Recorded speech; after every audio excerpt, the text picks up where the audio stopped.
mirë se vini në kanalin tonë Fuqia e Trurit. Një nga dilemat më të zakonshme që hasin prindërit gjatë muajve të parë të jetës së foshnjës lidhet me diçka që duket shumë e thjeshtë, uji. Shumë prindër dëgjojnë këshilla të ndryshme nga familjarët, miqt apo përvoja të brezave të mëparshëm, ku sugjerohet që foshnjës t'i jepet pak ujë, sidomos kur moti është i nxehtë ose kur foshnja çan shpesh. Por kujdesi për një foshnjë nuk bazohet vetëm në traditë, ai mbështetet në mënyrën se si funksionon trupi i saj në këtë fazë shumë të ndjeshme të zhvillimit. Për ta kuptuar më mirë këtë temë, është e rëndësishme të shohim se si hidratohet realisht një foshnjë dhe çfarë ndodh në organizmin e saj gjatë muajve të parë të jetës.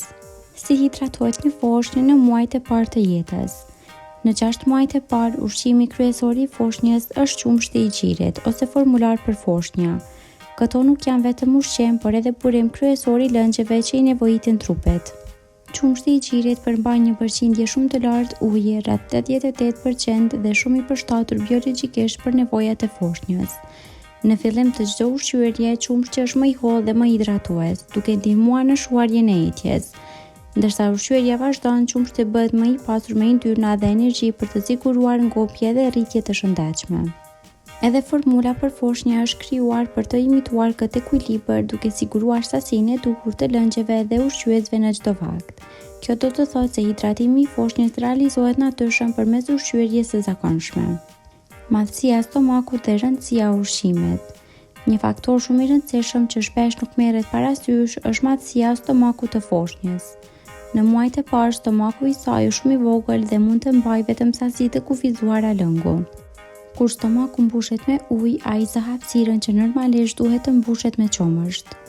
Uji nuk përmban kalori, proteina, vitamina apo minerale, ndaj foshnja mund të ndihet përkohësisht e ngopur pa marrë ushqimin që i nevojitet për zhvillim.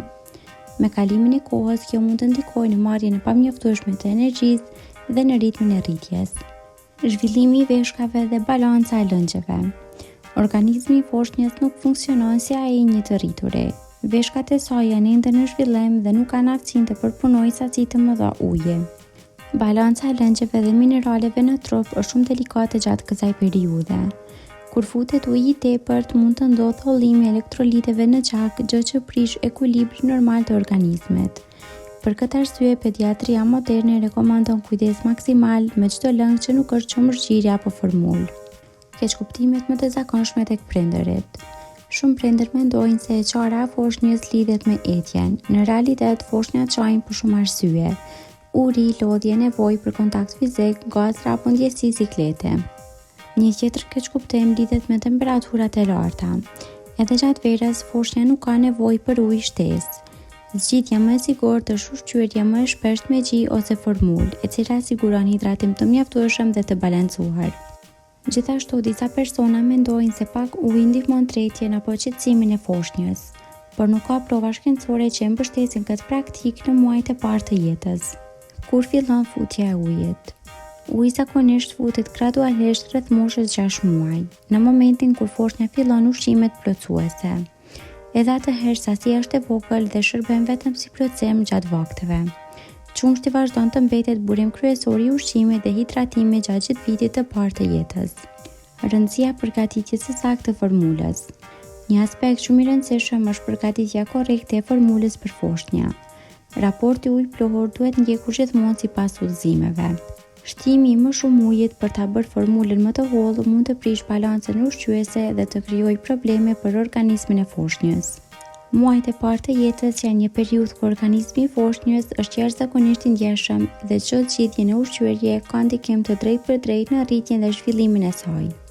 Hidratimi në këtë fazë realizohet në mënyrë natyrale përmes qumshtit të gjirit ose formulës, të cilat janë të dizajnuara për të përmbushur plotësisht nevojat e foshnjës.